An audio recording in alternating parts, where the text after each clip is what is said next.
Et bonjour à tous et bienvenue dans ce nouvel épisode de Bye Bye Patron, le podcast de l'immobilier de la liberté, des gros billets et aujourd'hui des galères de l'immobilier. Alors non seulement on va recevoir Émilie, connue sur les réseaux sous le nom de Pink Fear, il lui est arrivé plein de galères avec notamment la société dont on a beaucoup entendu parler à la fois sur Instagram, elle s'est passée à la télé aussi, qui est partie, la société de travaux, avec avec la caisse et qui a mis beaucoup de gens dans la panade. On va voir comment elle s'en est sortie, qu'est-ce qu'elle faisait avant, qu'est-ce qu'elle fait maintenant, combien au final elle a pu récupérer de son investissement. On verra qu'elle s'en est quand même plutôt bien sortie financièrement, mais après ça lui a beaucoup coûté. Et donc ça va être un épisode très intéressant, un peu les pendants de l'immobilier. On le sait, je pense que tout le monde, personne n'est dupe et personne n'est crédule au point de se dire qu'il faut que encaisser les loyers. Mais avec Émilie, on va en avoir bien la preuve. En tout cas, elle s'en est sortie d'une manière exemplaire. Donc félicitations à toi, Émilie. Je suis super à la bourre pour enregistrer cette intro. Pour rien vous cacher, on est mardi après fin d'après-midi et en fait, l'épisode il sort dans quelques heures. Et pourquoi je suis à la bourre? Parce que moi aussi, il m'est arrivé la plus grosse galère que j'ai eue en immobilier depuis que j'investis depuis plus de 10 ans. J'ai un appartement qui s'est fait ravager. J'ai récupéré un appartement complètement ravagé. Donc, ce sera très probablement mon épisode de la semaine prochaine. Je vais vous raconter. Mais voilà, vraiment, j'ai récupéré un appartement. Donc j'ai été assuré via la garantie Visal pour le loyer impayé. La locataire avait payé que 1 mois de loyer en 2 ans et demi. Et là, elle est sortie, elle m'a laissé l'appartement sans dessus-dessous, des couches d'enfants, du poulet à l'air libre, des sachets de McDo, tous les meubles cassés. Je vous ferai l'épisode de la semaine prochaine pour vous raconter un peu toute la première partie, parce que bien sûr, ce sera pas réglé, mais là, j'ai quand même réglé pas mal de points très importants entre vendredi soir et mardi là qu'on est par rapport à ça. Autant j'ai toujours pris assez, enfin voilà, sans trop d'émotion, tout ce qui se passe. Et je pense que 95-99% des personnes, surtout non investisseurs, auraient vraiment pété les plombs plus que moi. Mais malgré tout, il y a quand même une part de rage, de d'écœurement et de dégoût avec tout ce qu'il faut faire, toutes les démarches. Il n'y a pas que l'argent. L'argent, c'est presque le cadet de mes soucis, mais il y a beaucoup de choses à faire d'un point de vue légal pour récupérer le logement par rapport à l'éventuelle garantie visale de dédommagement. Donc je vous ferai, ce sera très probablement, si j'ai le temps, l'épisode de la semaine prochaine. Avant de démarrer, j'ai deux, trois petits points à vous raconter. Donc, on a dépassé aujourd'hui les 1000 abonnés sur YouTube. Alors, YouTube, c'est pas du tout ma plateforme d'écoute principale. En tout, sur le podcast, on a dépassé les plus de demi-million d'écoutes. Ça fait très plaisir de YouTube. C'est un autre public. Donc, ça fait très plaisir si vous nous écoutez sur YouTube. Mettez un petit commentaire. Mettez en commentaire souillon par rapport à ma locataire qui m'a tout défoncé l'appartement. Ensuite, qu'est-ce que je voulais vous dire? L'épisode de la semaine dernière avec Théo, il a super bien fonctionné. Donc, vous voyez un peu ce qu'il est possible de faire en partant de 0 et à arriver à 7 lots. Si vous voulez nous rejoindre sur le Club Invest pour faire comme Théo, vous pouvez prendre un appel gratuit avec nous. Donc clubinvest.fr, on vous guide pas à pas dans tous vos investissements. Donc que vous soyez investisseur débutant ou un peu plus chevronné. Voilà, tous les personnes qu'on a eues, on a plein d'avis, on pourra tout vous montrer si vous voulez. Vous pouvez poser toutes vos questions. Donc soit vous allez sur mon site grosbillet.com, c'est le plus simple, ou vous m'écrivez du coup on prendra un rendez-vous avec un appel gratuit avec Michel ou moi. Donc ça, c'était le point de l'épisode de la semaine dernière. Petit point également, ça fait 2 semaines que je vous en parle. J'ai ma formation sur l'intelligence artificielle qui s'appelle Plus de temps, plus d'argent grâce à l'IA, qui est en prix promo à 47 euros pendant encore 3 jours à la sortie de l'épisode. Donc l'épisode, il sort mercredi 16 octobre et donc ce sera jusqu'au 19 octobre. Jusqu'au 19 octobre, le prix promo 47 euros. Il y a eu plusieurs d'entre vous qui ont pris la formation, donc merci beaucoup. Et pour les membres de l'Académie des gros billets ou ceux qui ont la formation bourse, il y a le live que j'avais fait de plus d'une heure sur démystifier les ETF qui est disponible donc sur la formation bourse en bonus. Vous aurez pendant 1 heure, je vous explique tout sur les ETF. Et là, je suis en train de faire une grosse une grosse refonte de cette formation bourse. Je vous en parlerai dans les prochaines semaines. Chaque chose en son temps. Mais donc, si vous voulez profiter, donc c'est www.grosbillet.com. Vous avez à cliquer dessus ou alors le lien direct. Il est bien sûr dans la description du podcast. Mais sinon, c'est www.grosbillet.com, bien sûr au pluriel, /IA comme intelligence artificielle. Voilà, sinon, je voulais juste vous raconter également, j'étais en Alsace pour notamment, pas à la base pour récupérer l'appartement, mais il est arrivé. Et donc, sinon, j'ai vu un de mes auditeurs et un des membres de l'académie qui s'appelle Ben. Ça m'a fait trop plaisir de voir en vrai. Il m'a montré un de ses immeubles.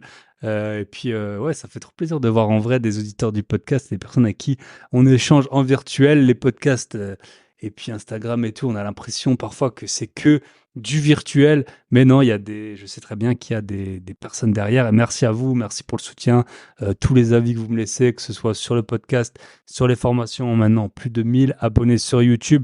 Et là, quand j'ai dit que je m'étais fait retourner l'appartement, j'ai eu des dizaines et des dizaines de messages qui m'ont souhaité bon courage, qui m'ont proposé des coups de main, dont Ben d'ailleurs, qui m'ont proposé des contacts d'artisans, des contacts de Tchétchènes aussi pour s'occuper du cas de ma locataire indélicate. Mais merci, et franchement, merci pour le soutien. Là, vous voyez, il est mardi, fin d'après-midi, j'ai plein de choses à faire encore aujourd'hui. Et, et donc, le podcast, faut le caler, c'est au détriment d'autres choses. Mais c'est pas pour rien. Voilà, quand je vois tout ce soutien, tous les messages, tous les commentaires, et d'ailleurs, n'hésitez pas à en laisser sur Apple Podcast, des étoiles sur Spotify, sur YouTube, vous abonner. Et si vous avez pris mes formations, j'ai aussi un Trustpilot où vous pouvez me laisser des avis. Merci en tout cas pour le soutien. Voilà, ma vie, elle est mieux avec vous que sans vous. Donc, merci à vous. Et puis donc, l'épisode semaine prochaine, je vais essayer de prendre le temps. Je pense que j'ai passé depuis vendredi au moins une vingtaine d'heures à régler ces histoires d'appartements, trouver quelqu'un pour le débarrasser, beaucoup de contacts avec l'huissier, des histoires de clés, faire des doubles des clés et tout ça, mettre un verrou. Mais voilà, je pense que j'ai fait à peu près un tiers du boulot. Ça va être un autre tiers, tout ce qui est la fin des dégâts, et puis un autre tiers, refaire l'appartement. Voilà, je vous souhaite une très bonne écoute. Merci à Émilie pour son temps et son partage. Elle a été très transparente, très honnête. Et puis, c'est bien qu'on le fasse à la fin parce qu'elle a été aussi beaucoup et bien plus que moi dans le dur. Et j'espère que vous en tirerez des bons enseignements pour éviter que ça vous arrive, et que si ça vous arrive, savoir relever la tête. Je vous souhaite tout le meilleur. À très bientôt de l'autre côté avec Émilie. Et bonsoir à tous. Aujourd'hui, on est avec Émilie, bien connue sur les réseaux. Enfin, en tout cas, j'ai l'impression que tout le monde te connaît. Et puis, ça fait très longtemps que j'ai plus de femmes sur le podcast, donc ça me fait très plaisir. Et on va parler de plein de choses, et dont tu as eu pas mal de soucis sur un immeuble. Au final, tu as su quand même rebondir. Je suis toujours vivante, oui. Tu es toujours vivante, voilà, et en pleine forme en plus. Ouais. Écoute, je te laisse te présenter. Tu sais, la première question que je pose toujours, c'est est-ce que tu as une expérience un peu insolite, un métier un peu ingrat que tu as pu exercer à un moment de ta vie? Et puis après, on attaquera sur ton parcours et pourquoi tu es aujourd'hui sur ce podcast. Alors déjà, je te remercie pour cette interview. Bonjour à tous. Et puis bon courage pour ceux qui m'écoutent en train de faire les travaux. J'ai connu ça aussi. Alors moi, je m'appelle Émilie et ça fait quelques années que je me suis lancée dans l'immobilier parce que mon rêve, en fait, c'était de devenir rentière à 40 ans. J'ai eu 41 ans. Bon, je pense que là, l'objectif, il va être un petit peu reculé de quelques mois. Voilà, donc j'ai travaillé, alors à la base, quand j'ai démarré, alors attends, j'avais 20 ans, 17 ans quand j'ai démarré dans la vie active, parce que j'ai travaillé chez McDo, en fait, pour payer mes études, et réellement à temps complet par la suite quand j'ai quitté mes études. Donc je me suis lancée en tant qu'assistante commerciale, voilà. Ok. Tu vois, je lève les yeux au ciel en même temps parce que ça date. Bah ouais, hein. On est plus tout jeune, hein. Mais Voilà, bon, on est en forme. bien. Mais l'expérience McDo, c'est génial parce que ça t'apprend à travailler vite et bien. Donc, Ok. ouais, top. Et puis donc après assistante commerciale pendant 1 an et demi, j'ai vite voulu quitter mon boulot parce qu'en fait ça me saoulait en fait d'avoir un patron déjà à l'époque qui me disait Ok. fais ça voilà, je j'aimais pas. Je suis un peu rebelle dans l'âme. Et donc en fait à l'époque j'avais connu j'avais regardé une petite annonce dans un journal parce que en fait je trouvais que je gagnais pas assez. Je sais plus à l'époque, j'ai gagné un petit peu plus que le SMIC et en fait c'était pas faramineux, hein. Moi je voulais Mhm. vraiment déjà à l'époque devenir propriétaire, enfin voilà, gagner un peu plus ma vie. Et donc j'ai trouvé une petite annonce pour devenir vendeuse à domicile. Donc Ok. c'était dans la lingerie et en fait je savais pas du tout ce que c'était, donc je suis allée alors attention, je vais parler un peu ch'ti moi, hein, je suis du Nord, hein. Ouais. Si c'est pas Ici, si vous précisé. voulez les accents du Sud, ce sera pas le bon épisode, hein. Entre Émilie et moi, c'est sûr Ouais, que. mais je vais éviter de t'appeler Biloute entre deux. Donc du coup, je suis allée à cet entretien et puis en fait, ça m'a plu en fait de vendre de la lingerie en plus de mon travail. Et en fait, donc je faisais ça le soir, les week-ends, donc vraiment j'étais à fond dedans. Et puis j'ai par la suite demandé à mon patron une rupture de contrat parce que je voulais vraiment me mettre à temps complet dans cette activité puisque je savais que, enfin, c'était du marketing de réseau et dans cette entreprise, il y avait des témoignages de personnes qui gagnaient 5 000 € par mois, 10 000 € par Mhm. mois. Donc j'avais des paillettes dans les yeux. Je me suis dit, waouh, super, je vais aller très loin. Et du coup, donc j'ai quitté mon boulot, j'ai quitté mon CDI pour me mettre à mon compte. Et là, j'ai tout entendu. Ma mère qui me disait mais non, t'es folle, faut pas quitter ton emploi. Mon frère qui me disait tu tiendras pas 6 mois. Enfin voilà, j'ai entendu beaucoup de choses. Et en fait, moi, ça m'a vraiment donné la rage d'y arriver. Je me suis dit ah ouais, vous pensez que je suis pas capable? Ben, vous allez voir. Et en fait, au bout d'un an, j'avais déjà gagné la voiture Charlotte, j'avais gagné mes kits de lingerie. Enfin, je gagnais les voyages tous les ans. Et j'étais vraiment passionnée par ce que je faisais. Je faisais pas, pour moi, je faisais pas de la vente. Je faisais vraiment du conseil. Donc, Ok. et j'allais conseiller les Et donc, femmes à c'était. Parce qu'en fait, il y a des MLM, hein, ça s'appelle en anglais, là, voilà. les marketing. Donc, ça, c'était pas. Il y en a qui sont bien connus, qui fonctionnent depuis longtemps, hein, typiquement les Tupperware, mais je crois qu'ils font faillite là en ce Fini moment. ça. Si j'ai pas, en C'est fait, je lis fini. plus. Mais, mais en gros, en tout cas, pendant des années, ils ont fait ça. Enfin, des trucs tout à fait légitimes. Et puis, il y en a d'autres qui, en fait, ne vivent que en fait sur la base des nouveaux vendeurs qui doivent acheter et tout ça et qui euh, et qui en fait eux ne gagnent jamais leur vie. Donc toi t'es toujours vendeuse là, ça fait presque 20 ans, hein, c'est Alors, ça parce que j'ai déjà vu passer ouais, en fait, des ce qui s'est passé, c'est que j'ai fait ça pendant très longtemps. Donc, j'ai fait ça jusqu'au Covid, on va dire, où là, OK. Donc euh, pendant 15 ans quasiment. alors réellement, je saurais pas te dire parce qu'en fait, j'aime tellement ces produits-là et cette activité que j'ai jamais trop su m'arrêter. C'est-à-dire qu'en fait, après le Covid, forcément, j'ai dû m'arrêter puisque il y avait plus de clientes. Hmm. Euh, je gérais quand même une centaine de vendeuses, hein. J'étais devenue responsable Ah OK, secteur. c'est ça, tu gérais des vendeuses, OK. Voilà, en fait, j'étais manager et donc au début, j'ai commencé comme tout le monde, hein, en bas de l'échelle, donc à vendre de la lingerie en présentation. Et puis après, je suis passée très vite animatrice de groupe au bout de 6 mois et après, je suis passée responsable secteur. Donc en fait, je me baladais dans la France entière et puis je recrutais en Vendée, à Collioure, etc. Et je gérais donc les départements 62 et 59.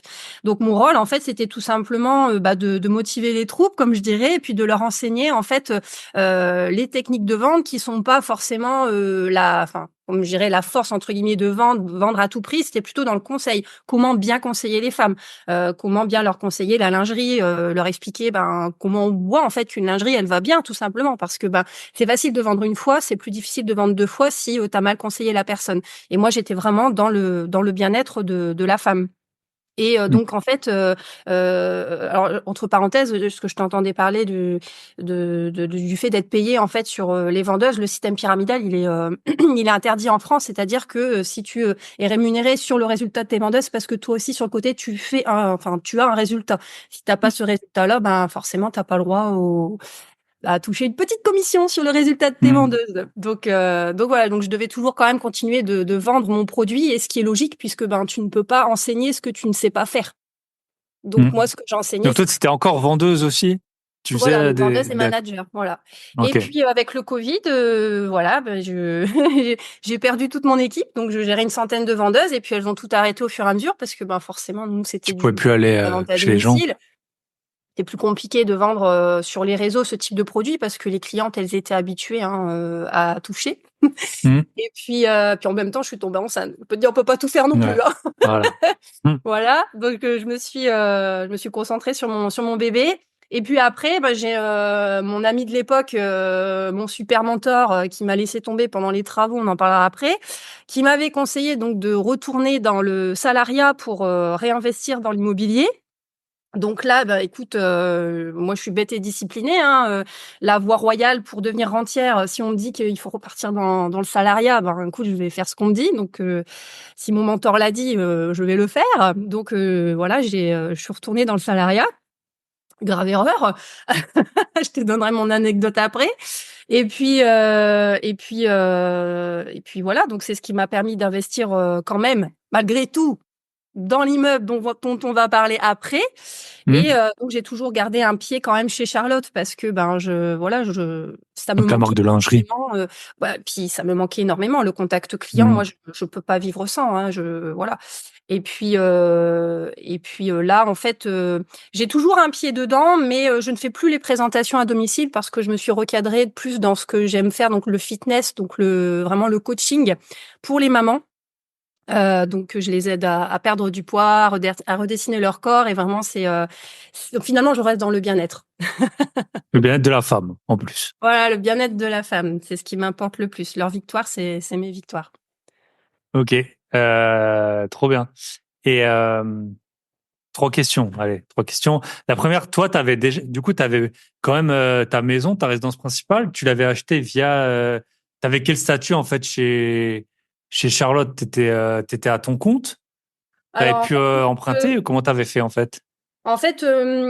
moi, chez Charlotte Lingerie, je gagnais à peu près entre 2500 et 3500 euros net. Donc, ça dépendait en Hmm. fait les mois. Donc, j'avais quand même des grosses commissions parce que je travaillais beaucoup, je travaillais énormément. Je travaillais 7 jours sur 7, en fait, même le dimanche. Je me souviens, le dimanche, c'était le passage de mes commandes, mon stock et tout ça.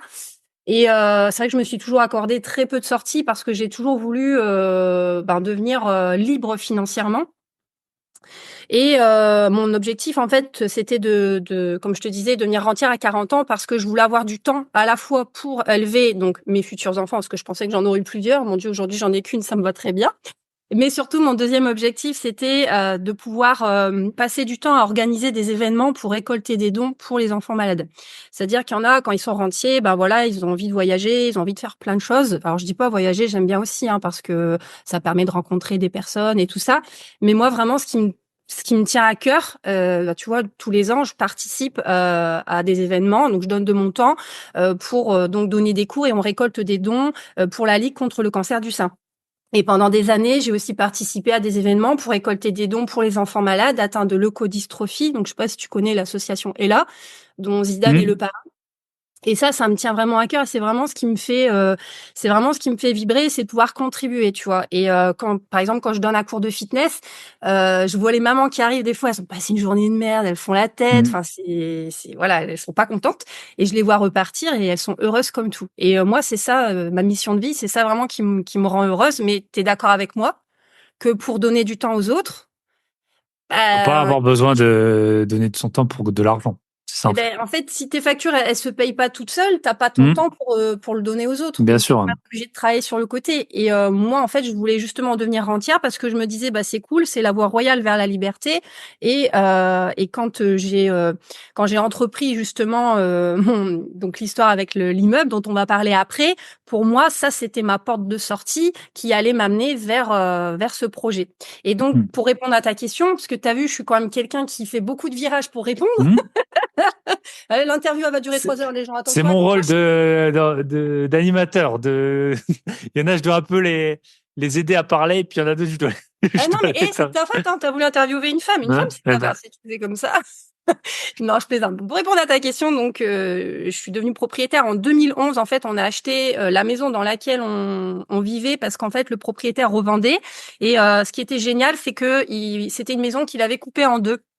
Et moi, en fait, tu sais, j'ai toujours voulu être. Je sais pas si tu as connu. Non, on n'est pas du même âge, je crois. Quasiment. Hein? J'ai 4 ans de moins, ouais. Ça T'as va. 4 ans de moins. Tu t'es renseigné sur mon âge. Tu l'as dit avant.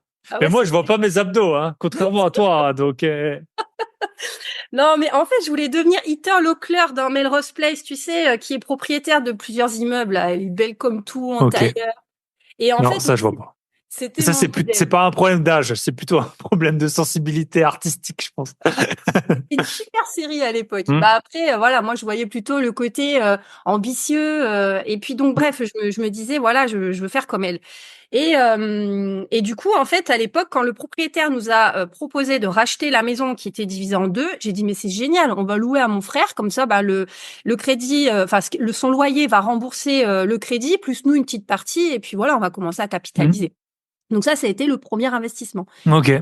Et puis en 2019, bah, on a revendu en fait ces deux parties-là en SCI. On a fait une OBO pour nous permettre de commencer à constituer bah, un patrimoine aussi pour léguer plus facilement. Donc on a englobé ça dans une SCI pour pouvoir continuer d'investir en perso. Ok. Et, les deux biens, quoi. Et tu peux en parler un petit peu parce que c'est une question qui revient souvent. Donc, en gros, t'avais encore un emprunt sur ce bien. Comment ça s'est passé? Ouais, en fait, sur ces deux maisons-là, il nous restait à payer 130 000 euros. Et Ok. en fait, j'ai regardé sur Internet combien je pouvais les revendre quand même, parce Hmm. que faut pas faire n'importe quoi non plus. Et du coup, j'ai vu que les deux maisons, voilà, on pouvait les revendre 160 000, qui était le prix, par exemple, le prix auquel on les avait achetés, hein, tout simplement, en 2011. Et là, je me suis dit, ouais, c'est cool, ça va me faire 30 000.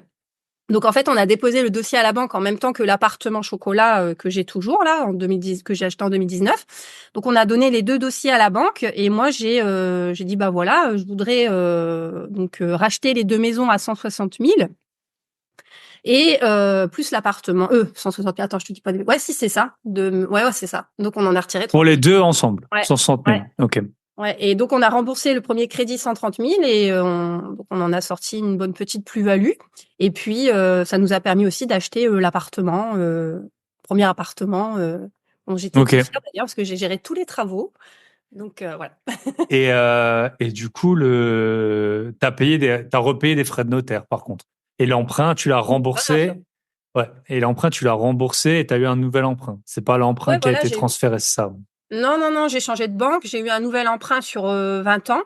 Mais Hmm. voilà, après les frais de notaire, c'est pas moi qui paye, on va dire. Ok. C'est les locataires. Ok. Yes.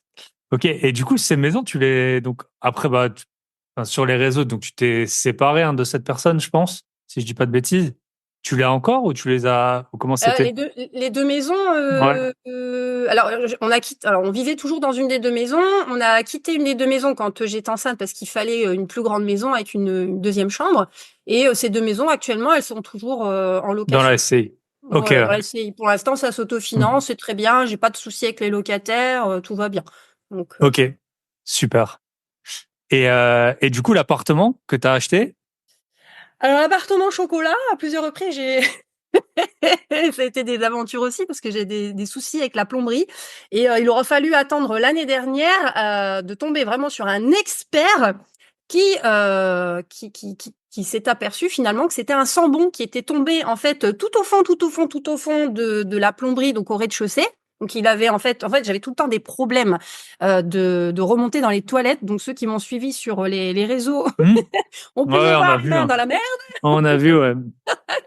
Voilà, et en fait, ça revenait régulièrement, et j'en avais ras-le-bol parce que bah des fois il y a des voyageurs qui bah voilà qui se plaignaient des remontées, etc. Et en fait bah il aura fallu, ouais, je te dis, attendre l'année dernière pour savoir que c'était un sambon qui s'était cassé, tu sais, des trucs en plastique qu'on met autour des toilettes là. Ouais. Et en fait bah ça s'était cassé, c'était tombé dans le fond vraiment jusqu'au rez-de-chaussée. Mon appartement est au deuxième étage. Ok. Et donc le plombier qui est venu, l'expert, il a mis une caméra en fait qu'il a enfoncé bien profond, et il a pu voir effectivement que c'était dû à ça. Donc il a fait exploser avec un genre de chaîne qu'il a mis dedans, et puis depuis Ok. je n'ai plus de problème, et ça se loue très très bien. Là j'ai dû Et là, tu faire fais de la courte durée dedans. Là, je fais de la courte durée. J'ai dû faire plus de 5 000 € de chiffre d'affaires là depuis le mois de juillet. Donc, ouais, il y a des Ok, périodes où ça se loue très bien. Là, mon appartement chocolat, il est bien relancé là. ok.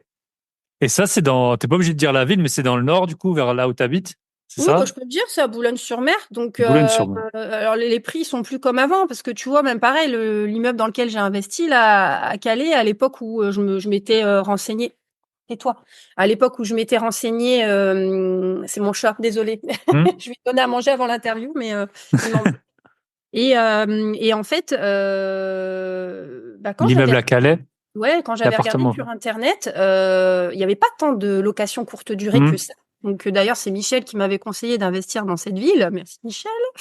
Et en fait, l'année dernière, il y avait le double de maisons Hmm. en location courte durée. C'est pour ça que ça s'est pas très bien loué parce que, bah, il y avait beaucoup plus de locations courte durée qui se sont développées sur Calais. Et puis, ben, cette histoire de migrants, hein, les passeurs qui louent les biens et puis qui les sous-louent derrière à d'autres membres pour, je sais Ah ouais, pas. Ouais, ben moi, c'est ce qui s'était passé. On en parlera après. Et bon, bref, donc du coup, c'est pas forcément une bonne ville non plus pour investir. Mais l'appartement chocolat, ça va, il se loue quand même assez bien. ok. J'ai fait une bonne acquisition. Et combien t'avais payé? Tu peux nous dire? Alors, l'appartement, il était à 45 000 €, tu vois, pour 66 mètres carrés. Ce qui m'a un peu foutu dedans, c'est les travaux parce que j'en ai eu pour le double. En fait, c'était mon premier appartement et j'ai vraiment voulu faire quelque chose de qualitatif. Donc, j'ai pas lésiné sur l'ameublement et puis bah, au niveau des travaux, je n'avais pas non plus trop de connaissances au niveau des Hmm. artisans, tu vois. Donc, bon, j'en ai eu pour le double de travaux et en comptant aussi Le double, l'ameublement. c'est 45 000 ou J'ai 90 000? emprunté 95 000, Ok.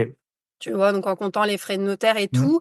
Mais aujourd'hui, si je devais le revendre, je pense que je serais dans une plus-value quand même, parce que le secteur Ok. augmente. Voilà. Ok. Bah, ça, c'est vraiment le risque. Moi, enfin, quand il y a des débutants qui viennent me voir, c'est le risque numéro un, c'est vouloir faire trop beau. Enfin, selon moi, en tout cas. Après, chacun ses objectifs. Puis ça dépend des villes. Là, c'est des villes. Moi aussi, j'ai beaucoup d'appartements dans des villes pas très chères. Si tu fais la même chose à Antibes ou à Paris, c'est là forcément, tu es obligé de faire des trucs qui sont vraiment bien. C'est toujours le marché. En fonction du marché, il faut essayer d'être cohérent par rapport à ce que tu. Comme dans la lingerie, je pense. Tu peux pas vendre ce que tu veux à n'importe qui. Faut Ben, t'adapter en fait à ton marché.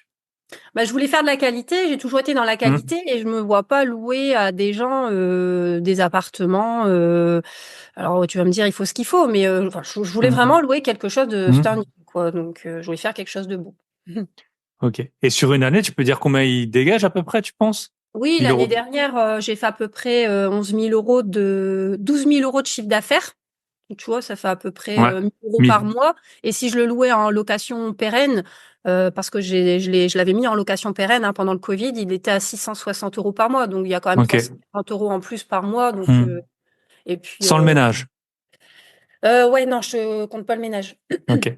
Ouais, donc 1000 euros. C'est après ce qu'on voit, hein. 1000 euros par mois, c'est ce qu'on voit sur les appartements un peu partout, j'ai l'impression. Et ouais, c'est intéressant. Et par contre, j'en parlais il y a pas juste avant qu'on ait l'interview. C'est vrai qu'il y a énormément de locations courte durée en plus. On le voit. Moi, j'ai un très bon ami qui a, je sais pas, entre 50 et 100 appartements, en tout cas lui et son père. Et il les a tous passés en courte durée et dans des villes qui sont pas très grandes. Et donc, forcément, en fait, bah, il y a eu ça, il y a un peu un Eldorado de la courte durée. Tout le monde en a fait. Et maintenant, la conséquence, c'est que les loyers, ils ont pas mal augmenté sur la longue durée, parce que du coup, il y en a moins. Mais par contre, c'est vrai que les revenus des courtes durées, moi, je le vois aussi, hein, d'une année sur l'autre, on fait pas des meilleurs chiffres parce que la concurrence s'est accrue. Hein, C'est ça. Ouais.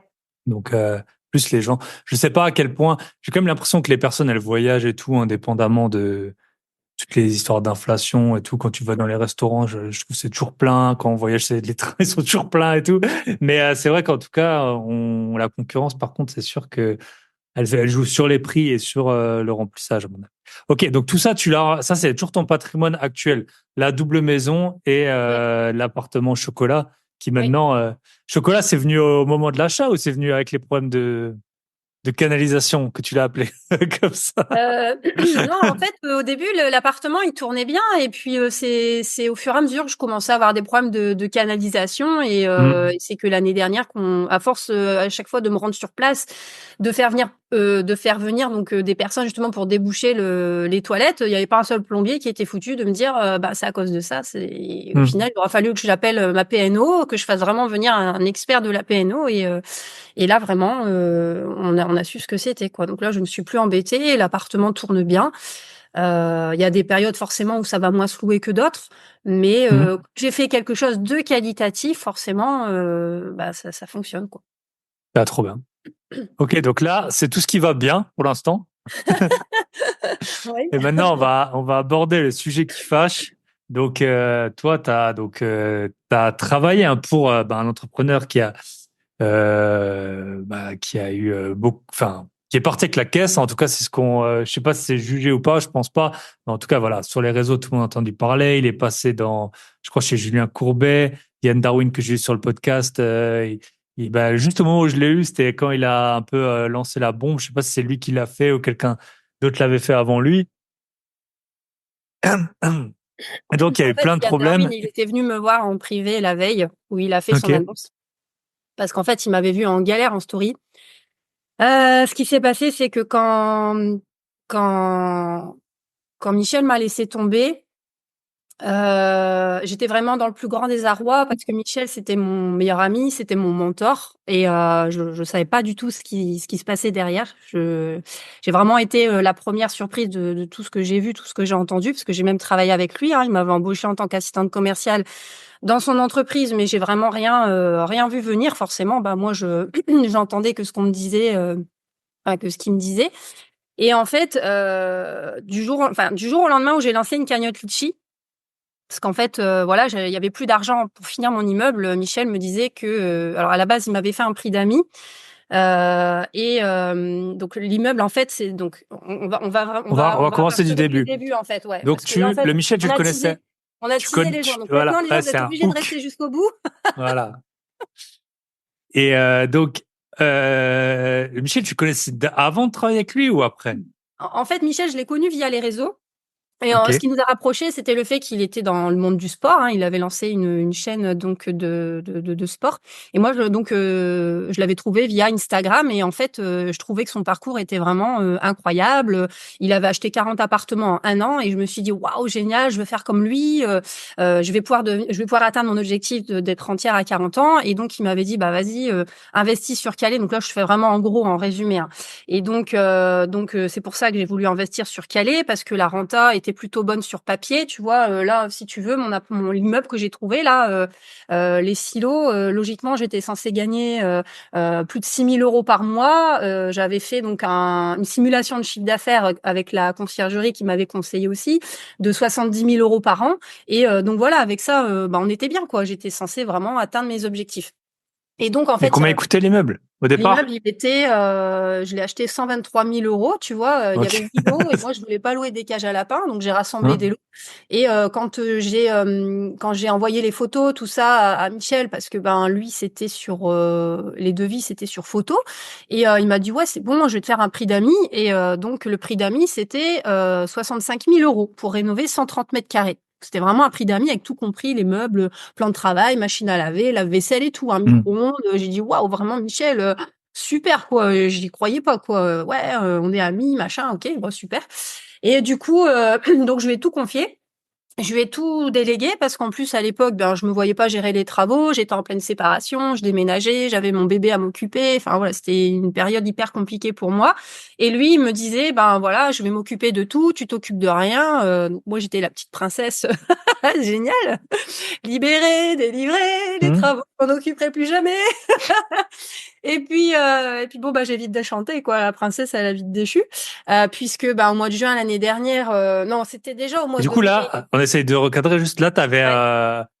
un emprunt pour forcément l'achat plus les travaux, mais ces travaux, un tarif qui défie toute concurrence, en fait, ça. Ah, mais grave, parce que ben voilà, il a voulu me faire un prix d'amis, il développait sa société, et puis il m'a embauché en tant qu'assistante commerciale, et puis il voulait que je le suive, donc comme on était allé au séminaire de Christopher Wangen pour faire la promotion, au séminaire de Simon d'Aragon, enfin voilà, on était vraiment parti pour être être la plus grande société en France pour les Donc, c'était une investisseurs. société de rénovation, faut le dire, de Oui. rénovation qui avait pour objectif d'être partout en France, de Ouais. faire des devis sur photo et Ouais. je sais pas, enfin voilà. En tout cas, Oui, puis ce que je comprenais pas, c'était que mon chantier, en fait, il prenait énormément de retard. Et mais je me disais, c'est normal, Émilie, parce qu'il t'a fait un prix d'amis, donc c'est un petit peu normal que tu passes après tout le monde.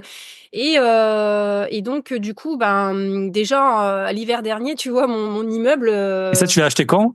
je l'ai acheté en juin 2022. Et les travaux, ils ont commencé en septembre 2022. Mais le chef de chantier, au final, il est venu que 3 fois en tout. Il suivait pas du tout mon chantier parce que il en avait trop à s'occuper. Hein. Il en avait au moins 25.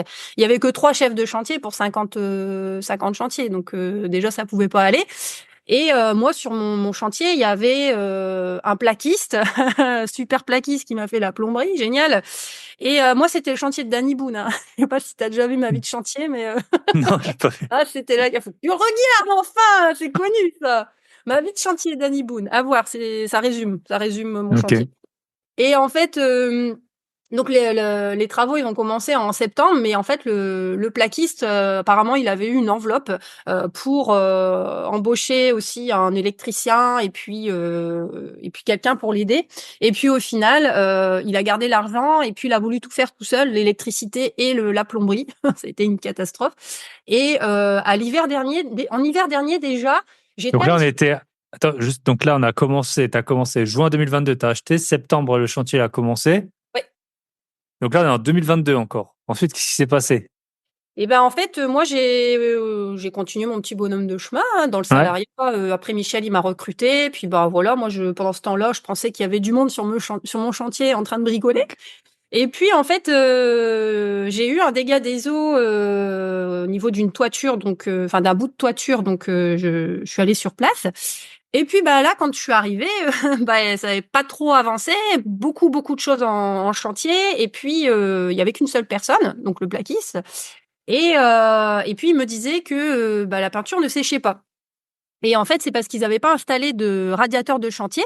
Et par la suite, Michel me faisait beaucoup culpabiliser parce qu'il me disait qu'en fait, mon immeuble, c'était un gruyère, c'était une ruine, qu'il aurait pu, avec tout l'argent qu'il dépensait sur mon chantier, il aurait pu en acheter 3. Et moi, du coup, je me sentais tellement coupable de le mettre dans cette situation-là, de lui faire perdre de l'argent. Je sais, ça peut faire rire ce que je dis, que du coup, je me faisais toute petite et je disais rien parce qu'en plus j'avais bénéficié d'un prix d'amis et donc j'ai avancé comme ça pendant encore plusieurs mois où je disais rien parce que je sais pas, je me sentais vraiment dans une position inférieure. Et en fait, c'est par la suite que j'ai découvert que s'il y avait eu des radiateurs de chantier, ça aurait pu sécher plus vite. Et en plus, comme tu vois, je vais te dire jusqu'où ça a pu aller. J'avais appelé mon assurance, ma PNO, pour dire voilà, il y a des craquures au niveau de mon immeuble, donc sur les murs. Enfin, j'avais fait un dégât des eaux et j'avais eu de l'argent et j'avais redonné à Michel parce qu'il m'avait dit voilà, on a dû repasser 2 couches, 3 couches parce que voilà, ça séchait pas. Alors qu'en fait, le vrai problème, c'est parce qu'il n'y avait pas de radiateur de chantier. Mais moi, du coup, comme je savais pas le fin fond de l'histoire, j'avais fait un dégât des eaux et l'argent, je lui avais redonné pour payer la main-d'œuvre supplémentaire qu'il avait dû faire venir. Mon Dieu, c'est triste. Non, là, c'est ironique, je parle.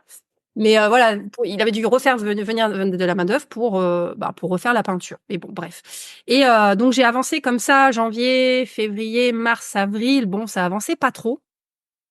Et puis le mois de mai, c'est là où il me dit: Émilie, ton contrat, je vais devoir le réduire parce que la société, elle bat de l'aile. Et moi, en fait, je sentais déjà que ça me plaisait plus du tout parce que moi, je m'occupais de la partie clientèle au téléphone. Donc pendant plusieurs mois, je m'occupais aussi de la réservation des Airbnb pour la main-d'œuvre qui donc venait travailler sur place, hein, parce que voilà, il y avait des Roumains aussi, il y avait pas mal de personnes étrangères qui venaient aussi travailler sur les chantiers. Donc, il fallait louer réserver les Airbnb. Je m'occupais aussi de la clientèle au téléphone, mais au fur et à mesure, je sentais les gens qui se plaignaient de plus en plus. Et moi, je savais pas quoi répondre au téléphone, je savais pas ce qui se passait. Je voyais que il y avait pas mal de soucis sur les chantiers, dont sur le mien, et je me suis rendu compte que finalement, j'étais pas la seule. Donc, j'ai dit à Michel, écoute, non, moi, je préférerais mettre fin à mon contrat. Donc, c'est là où je me suis remis à temps complet un peu dans la lingerie parce que, voilà, ça me faisait du bien de retrouver ce métier-là et puis donc, m'occuper aussi de mes coachings sportifs. Et quelques semaines plus tard, il me laisse tomber. Voilà, pour en revenir à ce qu'on parlait tout à l'heure. Donc, il me laisse tomber. Donc, il vient plus sur le chantier, c'est ça. Donc, Il n'y a plus personne sur le chantier. Donc, vous avez fait en fait, le plaquiste qui était sur mon chantier depuis mars, il l'a pris pour aller sur un chantier à Brest. Et moi, mon chantier était vide. Il restait plus qu'un électricien qui venait de temps en temps. Mais du coup, ça n'avançait pas. Et moi, en attendant, les charges, elles continuaient d'être prélevées. Et j'ai dû faire un crédit. Donc, mon premier crédit que j'ai dû faire au mois de janvier. Après, je l'ai racheté. J'en ai refait un deuxième. Et après, j'ai racheté. J'en ai refait un troisième parce qu'en fait, il fallait continuer de payer les charges. Et normalement, mon chantier devait être rendu en janvier 2023. Et il a été terminé qu'en octobre 2023. Donc, j'ai dû tenir la barque encore pendant 9 mois. Et tous les mois, Michel me disait, le mois prochain, c'est bon, le mois prochain, c'est bon, le mois prochain, c'est bon. Et en fait, ça n'arrivait jamais. Et donc, au mois de juin, je décide de faire une cagnotte litchi parce qu'en fait, j'avais plus assez d'argent. Alors, il avait voulu que je lui donne encore un solde parce que, alors je sais plus c'était combien. Je crois que c'était, tu donnes un gros acompte dès le départ. Après, tu en redonnes un pour le démarrage du chantier. Et moi, en fait, il me restait plus que 7 000 euros dans ma cagnotte travaux, on va dire, donc à déposer à la banque. Mais Michel m'avait dit au téléphone qu'il y aurait pas assez, il aurait fallu que j'achète les cuisines de mon côté, enfin parce que voilà, il me faisait beaucoup culpabiliser du fait qu'il avait dépensé beaucoup d'argent pour mon chantier. Donc du coup, moi j'ai fait une cagnotte litchi parce que je m'en sortais pas et quand Michel il a vu que j'avais fait une cagnotte litchi sur les réseaux, il a vu rouge parce que pour lui forcément ça lui faisait de la mauvaise pub et du coup il m'a bloqué en fait. Il m'a bloqué des réseaux. Et moi, ça m'a tellement choqué en fait qu'il me bloque comme ça du jour au lendemain. J'avais fait une story, je me souviens, j'avais même encore Cerise dans les bras et j'étais en pleurs et je disais aux gens aidez-moi à terminer parce que là je sais pas comment je vais faire. Et Yann Darwin avait vu ma story. Il est venu me voir en privé parce que voilà, je fais partie aussi de la team rentable. Donc c'est d'ailleurs la première formation que j'avais pris en 2018, c'était sa formation pour devenir rentière. Et du coup, il me dit qu'est-ce qui se passe? Et parce que lui aussi, il avait eu affaire à Michel auparavant, et il y avait un élève aussi dans l'académie qui avait eu affaire à Michel et avec qui ça se passait, les travaux n'avançaient pas. Et donc je lui dis écoute Michel, il a plus d'argent pour finir mon immeuble, il y a plus personne sur mon chantier, je suis en galère, moi en attendant je sais pas comment faire pour terminer. Et puis là, il me dit de toute façon, je vais pas tarder à faire une communication sur les réseaux, ça fait trop longtemps que ça dure. Et puis le lendemain, il passait son annonce quoi. Donc pour dire de faire attention. Et puis entre deux, Michel, lui, m'avait débloqué. Il m'avait envoyé des WhatsApp pour me dire oui, j'ai pas apprécié que tu te plaignes en story, j'ai pas apprécié que tu demandes de l'argent. Je suis ouais, mais Michel, on fait comment quoi? Parce que là, ça fait trop longtemps que ça dure. Moi, mon chantier, il devait être rendu en janvier. Qui est-ce qui paye mes charges en attendant? Qui est-ce qui paye? Tu vois, donc il y a un moment, je veux bien être gentille, mais faut que ça avance, quoi. Donc du coup après, j'ai dû faire un abandon de chantier. Donc ça, c'était fin juin, début juillet, et j'ai fait intervenir un huissier pour arrêter les travaux, et ensuite j'ai trouvé un artisan sur Allo Voisin à qui j'ai demandé donc un devis pour tout terminer.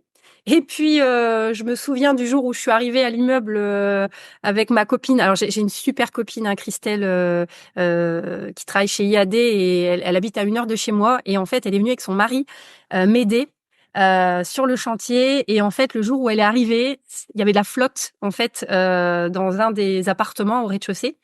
Et en fait, ce con de plaquiste, il avait pas mis des joints en fait au niveau des tuyaux derrière un mur.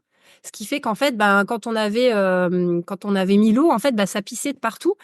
Et du coup, on a dû péter le mur pour mettre des joints. En fait, il avait mis des joints nulle part. Donc, j'avais même dû faire intervenir encore un autre plombier qui a dû resserrer tous les joints. Il avait mis il avait mis des joints nulle part. Donc voilà. Donc, j'ai terminé tant bien que mal avec un artisan qui a bien voulu me faire un peu de finition, etc. C'était pas non plus. Enfin, on va dire, il s'est bien débrouillé pour tout ce qui restait à faire, parce qu'il y avait quand même encore beaucoup de choses à faire. Et puis après, au mois d'août, que du bonheur, j'ai la conciergerie qui me laisse tomber aussi. Parce que du coup, là, tu as pu quand même sortir l'immeuble où c'était par appartement que tu louais. Comment tu as fait? Attends, j'ai pas compris ta question. Parce que là, donc, on en était resté au mois de juin, abandon de chantier, euh, mais les appartements n'étaient pas terminés. Et donc Non, là, tu il dis y qu'au avait mois rien de d'août, là. terminé en fait. Il y Ah, ok, avait. la conciergerie, elle t'abandonne avant même qu'il y ait des voyageurs, en fait, c'est Ouais. ça. Bah oui, parce qu'en fait, Ok. c'était une conciergerie que Michel, il m'avait conseillé. Donc, il m'a dit, tu t'occupes de rien, on s'occupe de tout. Donc, pour les travaux et pour la conciergerie, je me suis dit, mais c'est génial, j'ai pas à m'occuper des travaux, je n'ai pas à m'occuper de l'ameublement, je n'ai pas à m'occuper de la location, mais ça va être trop, trop bien. Moi, à 40 ans, nickel, je suis rentière et j'ai rien à m'occuper. Donc, vraiment, tu n'auras jamais ça, puisque dans l'immobilier, tu as toujours des choses à t'occuper. Bref. Et du coup, cette conciergerie qui était censée venir meubler tous mes appartements et prendre en charge, elle m'a laissé tomber aussi au mois d'août. Et là, je t'avoue que j'ai eu une période de down malgré mon esprit compétitif, parce qu'il y avait trop de choses qui m'étaient tombées dessus. En plus, Enedis qui me dit qu'ils pourront pas intervenir avant septembre. Enedis aussi, ça a été la grosse galère pendant plus d'un an, parce que déjà les 3 fois qu'ils sont venus sur le chantier pour dire ce qu'il y avait à faire, il y avait une colonne montante à mettre. Il y avait jamais un artisan sur place qui était habilité pour comprendre ce que le technicien Enedis voulait dire. Donc ça aussi, ça a été compliqué. Et j'avais même pas encore donc en juillet, j'avais même pas encore le consuel de valider. Et du coup, au mois d'août, j'ai eu une période de down où je suis allée à l'hôpital en fait parce que j'étais vraiment pas bien. Il y avait trop de choses qui s'étaient accumulées parce Mm. que voilà, il y avait l'abandon de chantier, la séparation, et puis je comprenais pas pourquoi mon meilleur ami, mon mentor, comme ça, du jour au lendemain, m'avait laissé tomber. Enfin, ça aussi psychologiquement, ça a été difficile. Et en fait, l'infirmière que j'ai vue, elle me donne une ordonnance et elle me dit, bah voilà, faudrait que vous preniez du Xanax, un truc antidépression, machin. Ok, bon, pourquoi pas. Donc, alors je te jure, j'ai pris ça une fois. Je me suis vue, j'ai regardé la boîte, j'ai dit, mais qu'est-ce que je fais? Mais non, je ne prendrai plus jamais ça. Donc, j'ai jeté la boîte, j'ai fait une Mm. grosse séance de sport qui a duré 45 minutes. Ça allait tellement mieux après et je me suis dit, plus jamais je prendrai ça de ma vie. Et en fait, moi, ce qui m'a sauvée, c'est le sport. C'est vraiment le Mm. sport. Donc, en fait, je me suis raccrochée à ça. Je me suis raccrochée à ma communauté. J'ai fait un groupe sur WhatsApp de toutes les personnes qui ont cotisé à ma cagnotte Litchi. Donc, je me suis rapprochée vraiment des personnes bienveillantes. Dedans, il y a Eric, que tu as aussi interviewé il y a pas longtemps. Il y a Estelle. Il y a Charles Arthur, grâce à qui j'ai pu gagner de l'argent. Tu vois, lui, Charles Arthur, il a revu toute ma compta. Il a vu que mon comptable, il avait passé des charges en amortissement il avait passé ce qui devait passer en amortissement, il l'a passé en charge, ce qui fait que si j'étais passée en LMP, et ben mes charges, elles auraient été bloquées pendant plusieurs années, tu vois. Mm. Donc je me suis vraiment entourée de plusieurs âmes bienveillantes sur qui j'ai pu m'appuyer vraiment pour rebondir. Et c'est ce qui m'a sauvée. Et c'est ce qui fait que j'ai pu louer en fait mon immeuble mi-octobre. Donc j'ai pu me sortir de là. Et là, je t'ai annoncé combien tout à l'heure, voir si tu suis là. Je t'ai annoncé combien par mois de mes 6 appartements, de ce que j'allais en tirer en location courte durée. 6 000, 70 000 par an. Bien, il suit. Bon, et on aurait pu faire un quiz avec les gens qui nous écoutent. Mm. Et ben en fait, figure-toi que le premier mois, j'ai fait 1 500 €.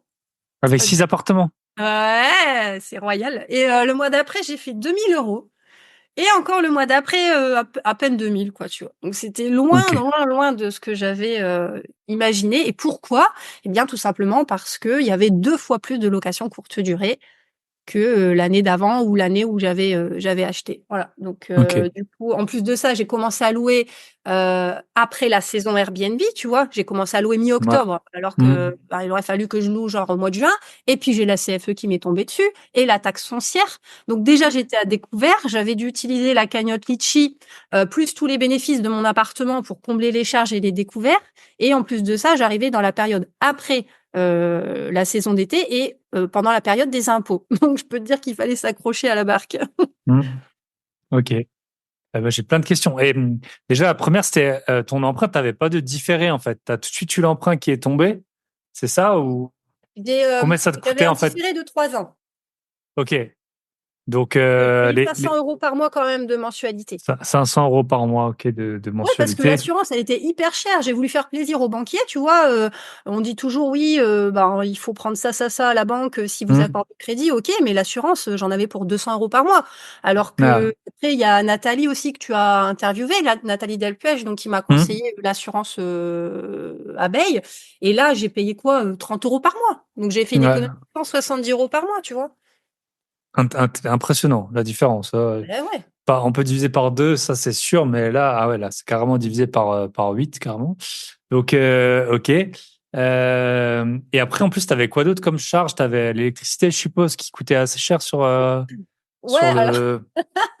oui, mais moi, après, j'ai bloqué mes radiateurs, hein, parce que bon, faut pas pousser mémé dans les orties non plus, hein, tu vois. Quand tu mets des super radiateurs connectés, la chance que tu as, c'est que tu peux justement les bloquer et puis tu peux aussi à distance gérer. Donc tu peux voir à combien ils ont mis et ça, je le conseille vraiment aux personnes qui font de la location courte durée, c'est de mettre des radiateurs connectés et puis de les bloquer. Parce qu'au début, j'avais pas fait ça et j'ai des voyageurs, ils mettaient à 27 ou 28 degrés. Tu vois, j'avais des gens qui venaient des pays chauds, des Turcs, etc. Bon, ils sont bien gentils, mais voilà, après 28 degrés, bon, tu mets un pull, quoi, je sais pas moi. Il y a aussi, nous, on a déjà eu des femmes en petite tenue toute la journée, hein, qui coûtent cher en électricité. Donc, ça, il Quelle faut idée! faire Quelle idée! attention. Mais c'est vrai que là, avec les coûts de l'électricité, je connais plusieurs personnes, surtout dans la partie nord de la France, qui louent carrément pas en janvier, février. Parce qu'en fait, c'est là où tu as le moins de réservations et c'est là où tu as le plus de chauffage. Donc, l'un dans l'autre, c'est une vraie question à se poser, hein, je pense. Bah, tu Si, augmentes ton prix. ouais, mais si tu déjà pas beaucoup de demandes en janvier, ouais, c'est un peu. Bah, après, C'est un- si tu augmentes ton prix pour pallier justement au prix du chauffage, vaut mieux un petit peu que rien du tout. Parce que si tu bloques complètement ton appartement, genre en janvier ou en février, Bah là, t'as t'as zéro. aucun revenu. Que si Hmm. tu l'augmentes, tu vas te dire, bah ah ouais, mais je vais pas avoir beaucoup de location parce que mon prix il est haut. Oui, mais en même temps, ça te permet de payer le chauffage. Donc c'est peut-être mieux un petit peu que pas beaucoup. Je sais pas, Hmm. après, c'est un choix perso. Ouais, c'est une vraie question. Après, c'est vrai qu'aussi, la location courte durée, du coup, tu as dû t'en occuper toi-même. Donc, tu as vu que c'est beaucoup de travail. Donc, si tu Wow. peux faire un petit mois off, ça peut être pas mal si tu as fait une bonne année. Ok. Après, j'avais d'autres questions. Donc, au final, il t'est revenu à combien ce chantier? Qui était à 65 000 au départ? Tu as fait les Alors, comptes? au final, ouais, bah, tu sais que j'ai bossé ma copie pour toi, hein. Ouais, ouais, vous voyez pas, mais Émilie, elle a une page A3 recto verso remplie de données. Non, en fait, ça m'a coûté 40 000 euros de plus. Ok. En fait, alors quand j'avais envoyé les photos à Michel pour les travaux, il avait pas vu qu'il y avait les compteurs à changer et puis la colonne montante, etc. Donc au final, moi Enedis, j'avais pris sur les comptes courants d'associés pour payer. Donc ensuite, il y en a eu pour 6 000 euros pour les 7 compteurs. Après la conciergerie, je voulais payer avec mon épargne, mais au final, comme tout était parti dans le paiement des charges mensuelles, j'ai dû refaire un crédit, donc 13 500. Mais j'ai fait le con aussi pour la conciergerie parce que tu vois, j'ai voulu tout déléguer. Mais si je m'en étais occupée moi-même, allez, 1000 euros par appartement, ça fait 7 000, pas 13 500. Mhm. Et là, c'était des petits studios, tu vois, 14 mètres carrés, 18 mètres carrés ou 25 mètres carrés. Donc, quand tu réfléchis, 13 500, ça fait quand même beaucoup pour cet appartement. Mhm. Donc, 6, pardon. Sachant qu'il y avait les cuisines, c'était à part, ça. C'était autre chose, les cuisines. C'était Sachant pas que dans les 13 Michel 000. m'avait dit que les cuisines, c'était compris dans les 65 000 euros avec des Mhm. plans travail, des machines à laver et tout ça, quoi. Donc après, il y a eu ah oui, puis il y a eu la surprise de l'assainissement aussi, ça je savais pas. Donc il a fallu faire l'assainissement. Surprise! Réparation de toiture, voilà, j'ai eu pas mal de surprises. Donc on va dire que sur les 41 500 € précisément supplémentaires, il y a eu à peu près 18 000 € de charges mensuelles par rapport au retard de chantier. Et puis 23 500 € de surplus. Voilà. Et j'aurais pu garder cet immeuble finalement si Michel m'avait fait l'isolation, parce que dans le devis, normalement, il y avait l'isolation comprise. Et au final, elle n'a pas été faite. Donc, ce qui fait que l'immeuble était classé en E et F. Donc, c'est pour ça, j'avais tellement de... Comme ça se louait pas beaucoup, en fait, tu vois, j'avais à peu près, allez, on va dire 2 000 € en moyenne de revenus. Alors, tu vas me dire, c'est bien. J'avais à peu près 2 000 € attends, 1 000 € plus d'un. J'avais un petit peu moins de 2 000 € quand même de charges par mois. Mais le truc, c'est que comme l'isolation n'avait pas été faite, il aurait fallu que je mette de l'argent de côté pour refaire l'isolation. Et en plus de ça, j'avais les impôts à payer de 2023 plus 2024, tu sais, mensualisés. Donc rien que ça faisait déjà 500 € par mois. Donc en fait, au final, non seulement je dépassais un peu, j'étais même plus en autofinancement, ça dépassait un peu, et j'avais pas d'argent pour mettre de côté pour refaire l'isolation. Donc du coup, tout ça fait que je me posais beaucoup de questions, mais je maintenais encore la barque. Et ce qui fait que j'ai pris ma décision, c'est quand j'ai eu une très mauvaise expérience sur place avec des migrants. Et ce jour-là, il aurait pu m'arriver quelque chose de très grave, mais c'est vraiment ce qui m'a fait prendre ma décision.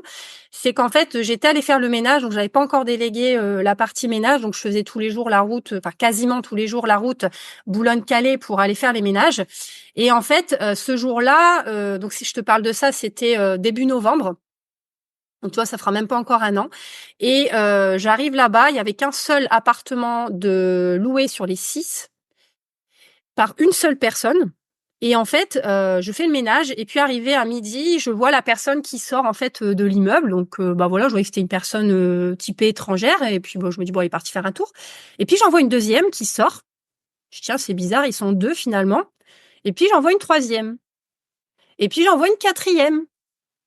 Puis je dis tiens, c'est bizarre quand même ils étaient 4 dans l'appartement alors que normalement je regarde la réservation Booking, c'était marqué un voyageur. Et là, je commence un peu à trembler, tu sais, je commence à avoir un peu le sixième sens féminin là, qui arrive. Du coup, qu'est-ce que je fais? Je change le code de la porte d'entrée pour pas qu'ils reviennent en sens inverse, tu vois, et puis pas qu'ils rentrent dans l'immeuble. Et puis, je prends mon double de clé et puis je me dis, tiens, je vais aller voir ce qui se passe, tu vois. Et là, je commence à trembler et je me dis, non, Amélie, t'as pas le droit, c'est illégal, tu peux pas rentrer comme ça quand c'est loué. Et dans ma tête, je me dis, ouais, mais je veux savoir, je veux savoir. Je rentre. Donc, dans le petit chalet de 14 mètres carrés.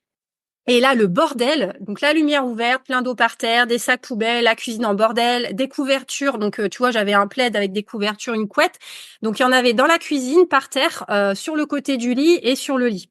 Et en fait, là, je me suis dit, oh, mais non, c'est pas possible, il loge à plusieurs, quoi. Donc, j'ai refermé tout de suite la porte. Et là, je savais pas quoi faire. J'étais complètement démunie. J'appelle un ami. Il me dit, appelle la police. Donc j'appelle la police, je dis voilà, j'ai une réservation pour un voyageur et en fait ils sont plusieurs et je sais pas quoi faire parce que je sais que voilà, en plus ils sont pas très respectueux du logement. Et là la police me dit écoutez, on est en trêve hivernale, on peut rien faire. Il faut que vous voyiez avec Booking parce que ils ont réservé, donc s'ils ont une réservation, nous on peut rien faire. Donc j'appelle Booking. Donc je te parle de ça s'est passé en 10 minutes chrono parce qu'après ils sont je vais t'expliquer aussi ce qui s'est passé. Donc du coup, j'appelle Booking et là Booking me dit jusqu'au quand ils ont la réservation. Donc j'ai jusqu'au 16 novembre. Ils me disent on peut rien faire. Est-ce que vous avez des caméras dans l'entrée pour vérifier le nombre de personnes qui sont arrivées? J'ai dit non, à ce moment-là, j'avais pas mis de caméra. Donc je pouvais même pas prouver qu'ils étaient 4 normalement 4 dans le petit chalet. Donc ils me disent on peut rien faire, rappelez-nous après le 16 s'ils restent dans l'appartement pour qu'on puisse faire quelque chose. Bon, c'est tout. Et puis à ce moment-là, je raccroche et là je vois une douzaine de migrants qui passent devant la fenêtre, donc j'étais au rez-de-chaussée. Et là, j'entends frapper à la porte parce qu'ils n'arrivaient pas à rentrer. Et là, je tremblais, écoute, je savais pas quoi faire. Qu'est-ce que je fais? J'étais toute seule dans l'immeuble, il n'y avait pas d'autres voyageurs. Et donc j'ai pris mon courage à deux mains. Donc j'ai ouvert la porte et là, ils me parlent en anglais. Donc un des deux gars là, il me dit voilà, je voudrais rentrer. Et tous les autres derrière qui attendaient.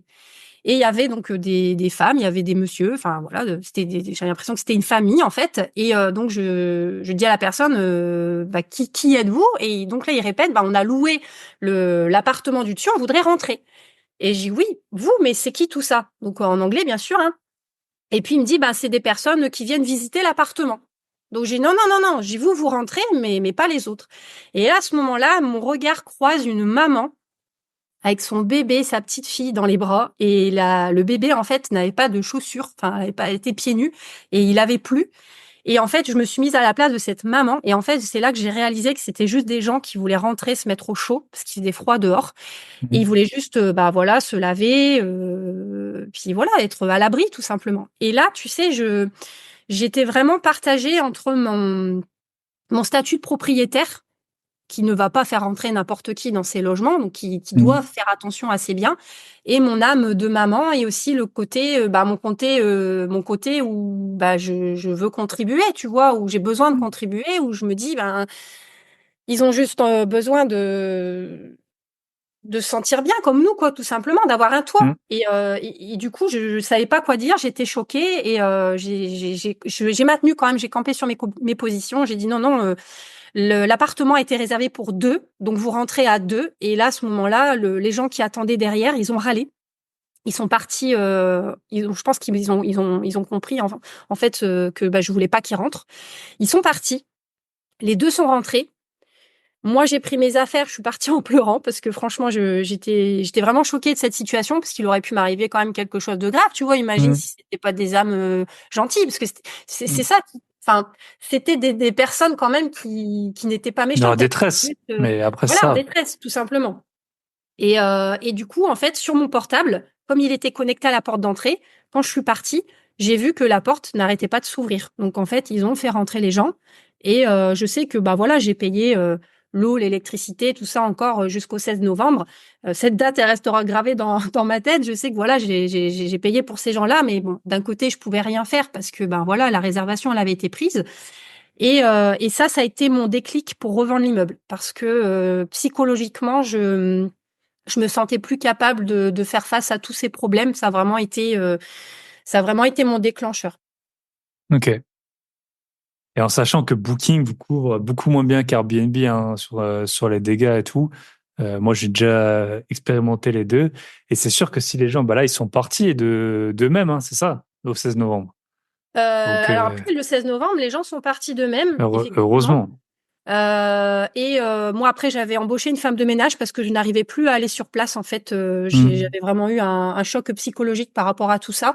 Donc, j'ai embauché une perle. Franchement, c'était vraiment une perle. Et j'ai trouvé un super agent immobilier. En un mois de temps, il me l'avait vendu. Ce qui a pris un peu plus de temps, c'était le financement, parce que cet acheteur a eu du mal à trouver un financement. Et après, ça a pris beaucoup de temps. On a revendu le 30 avril, tu vois, donc de janvier à avril, il a fallu quand même continuer de payer les charges.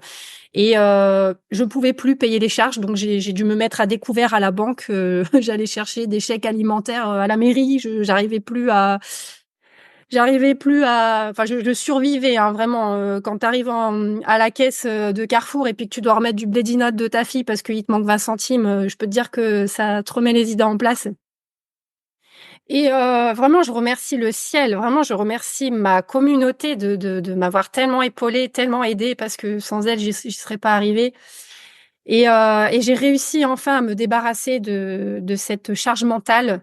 Mais voilà, j'en garde une très bonne expérience, parce que ça m'a permis vraiment d'apporter dans ma vie plein d'anges gardiens, et puis de renforcer aussi mon mindset. Ok. Et du coup, l'immeuble, en fait, je pense qu'il y a ce qui t'est arrivé. Après, bon, je suis pas expert psychologue, mais en fait, c'est que c'était juste un trop plein de choses. C'est que chaque problème individuellement était gérable, mais en fait, tu as eu tellement d'accumulation entre la personne que tu estimais, qui a pris du retard, qui ensuite t'a abandonné, les surcoûts. Moi, si demain ça m'arrive 40 000 euros sur un chantier, c'est très embêtant, mais c'est pas comme si c'est sur ton premier gros chantier. Voilà, après, tu as eu les charges, enfin, tout est tombé en même temps, les migrants, le truc. Voilà. La chance, entre guillemets, que tu as eu, enfin, de moi que je vois, c'est que les migrants, ils sont pas restés. Parce que franchement, moi, j'ai une locataire qui est payée 1 mois en 2 ans. Elle est toujours pas sortie. J'ai eu le jugement il y a plus d'1 an, donc heureusement, j'ai la garantie visale, mais parce que c'est de la garantie longue durée. Mais l'huissier, il la sort pas, hein. Et là, apparemment, elle doit sortir.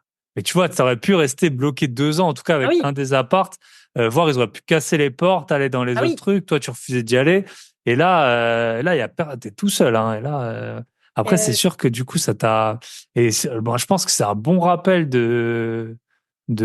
pour tout le monde, c'est que l'immobilier, ben, il faut de l'argent de côté parce qu'il y a des imprévus. Alors toi, tu as vraiment enchaîné, hein, c'est un peu ouais. c'est comme à la roulette, s'il y a 6 ou 10 fois le rouge qui tombe ou le noir. Mais ouais, c'est sûr que il faut faire, pas faire n'importe quoi. Et est-ce que tu peux déjà nous dire combien tu l'as vendu, du coup, cet immeuble? Donc en tout, tu as coûté Alors, 123 plus, en gros, 220 en tout, c'est ça à peu près? écoute, 220, 230? pour le coup, je suis hyper fière de moi Hmm. parce que j'ai pas voulu descendre mon prix. Donc, je suis restée ferme. Donc, je l'ai revendu 300 000 euros, donc 320 000 avec les frais d'agence. Ok. Il a baissé il a baissé 2500 euros parce qu'en fait, pareil, hein, il a fait faire tous les diagnostics. Je me suis occupée de rien. Donc, vraiment une perle. Pour le coup, là, lui, il l'a fait. Bon, franchement, c'est un super agent. Moi, si je Hmm. dois conseiller un super agent sur qui aller, faudra me demander, mais franchement, il est top. Hmm. Et en fait, en 1 mois, je te dis, c'était vendu. Il s'occupait de tous les visites. J'ai rien eu à faire. De toute façon, je voulais plus retourner sur place. Voilà, donc Ok. ouais. Et en tout, il t'avait coûté à peu près 230 000 euros, c'est ça le. Alors, on a fait un apport de 10 400, on a emprunté 200 000 euros et donc en fait, on a revendu 300 000. Après, il a fallu payer les impôts, hein, forcément. Monsieur Macron est Hmm. passé par là. Donc, t'enlèves 30 000, voilà. Et après, moi, il a fallu que je rembourse les dettes, les crédits. Enfin, après avoir tout remboursé, il restait 20 000 euros. Voilà. Ok. Donc là, en fait, cet argent-là, je le garde en fait pour le moment, pour soit un apport par la suite, ou des choses dont j'aurais besoin. Mais en attendant, je n'ai plus cette charge mentale et je peux me concentrer vraiment sur Hmm. mon activité aujourd'hui, qui me permet d'être bien, tout simplement. Je trouve que c'est important d'avoir Yes. une activité dans laquelle Ouais. on s'épanouit. Ok. Et est-ce que tu peux nous dire des leçons que tu as tirées Ouais. de ça? Est-ce que pour toi, c'était évitable? Est-ce que tu aurais pu, tu vois, si on refaisait l'histoire, est-ce que tu aurais pu l'éviter? Est-ce que, par exemple, le fait que tu avais le plaquiste qui faisait l'électricité, pour toi, c'était de l'incompétence ou alors c'était rogner sur, enfin, pour augmenter ses marges?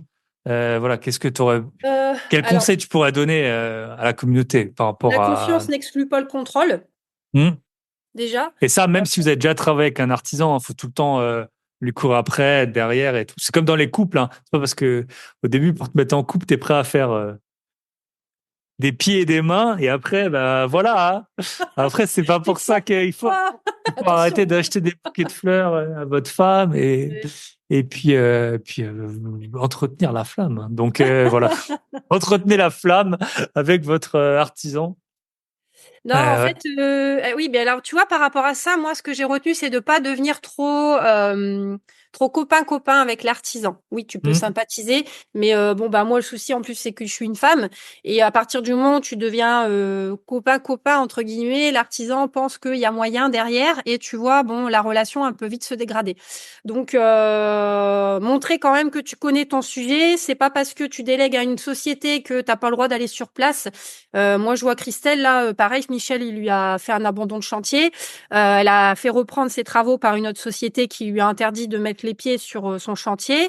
Elle y va quand même et elle a raison. Il faut vérifier, il faut contrôler. Et s'il y a quelque chose qui va pas, il faut pas hésiter à en parler autour de soi. Parce que moi, tu vois, souvent, Michel, il me disait, et il y a d'autres personnes aussi qui me disaient: «Oui, mais t'en parles à tout le monde, arrête d'écouter les gens, tu parles à trop de personnes». Mais au contraire, plus tu vas parler de ton problème à des personnes autour de toi, plus tu vas avoir des retours et ça va te permettre de te faire ta propre expérience, donc de choisir vraiment, de te faire ta propre idée de ce qui est, de ce qui est vrai ou pas. Je sais pas si tu vois ce que je veux dire. Par exemple, moi, je voyais le plaquiste qui faisait des conneries au niveau de la plomberie. Au début, j'osais pas trop en parler. Et puis, quand j'ai commencé à en parler à plusieurs personnes, bah là, tu vois, j'ai Eric qui m'a dit, bah non, ça doit pas être comme ça. J'ai une autre personne qui m'a dit, bah non, ça doit pas être comme ça. Et plus tu vas en parler à certaines personnes, plus tu vas avoir les mêmes infos qui vont se regrouper. Et là, tu vas Hmm. dire, ouais, d'accord, ok, c'est cette info-là, j'y vais ou j'y vais pas, tu vois. Et moi, c'est comme ça que je fonctionne. J'ai besoin maintenant de parler aux gens autour de moi pour me dire est-ce que c'est normal déjà ce qui m'arrive, voilà. Et est-ce que je suis pas toute seule et après je prends mes décisions. Et c'est vrai que c'est pour ça que j'ai besoin de toujours partager, échanger, même si dans ma tête je sais déjà peut-être ce qu'il y a à faire, mais j'ai besoin d'être confortée dans l'esprit que c'est ça et après j'y vais. Donc, premier conseil, c'est vraiment de bien s'entourer. Ça, c'est vraiment la clé. Et même si je pensais que j'étais bien entourée avec Michel, l'erreur que j'ai faite, c'est au début de tout déléguer, de pas aller sur place en fait, vérifier de temps en temps et de pas en parler tout de suite, parce que je faisais tellement confiance que en fait, j'en parlais pas autour de moi. Je me disais, bah c'est normal ce qui se passe. Et en fait, c'est en commençant à en parler autour de moi, malheureusement très tardivement, hein, plusieurs mois après, que je me suis dit, bah ouais, ça c'est pas normal, ça c'est pas normal, Hmm. ça c'est pas normal, tu vois, mais il était trop tard, tu vois. Deuxième chose, continuer le sport. Franchement, vous allez me dire, ça n'a rien à voir, mais punaise que si, quand vous êtes pas bien, vous faites une bonne séance de sport, vous allez voir que vous allez vraiment lâcher prise, éliminer les toxines et ça va aller beaucoup mieux. Même si c'est avant d'aller sur un chantier. Franchement, moi, toutes les fois où j'ai pas été bien, je faisais une séance de sport, après ça allait beaucoup mieux. Donc vraiment, ça, c'est mon deuxième conseil. Premier conseil, bien s'entourer. Deuxième conseil, ne jamais arrêter le sport. Ok.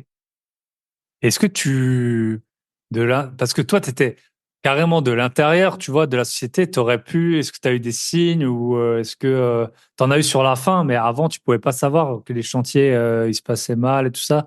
Est-ce que tu vois, tu t'es dit après coup, ah ben si, en fait, là, ça aurait dû mettre la puce à l'oreille ou.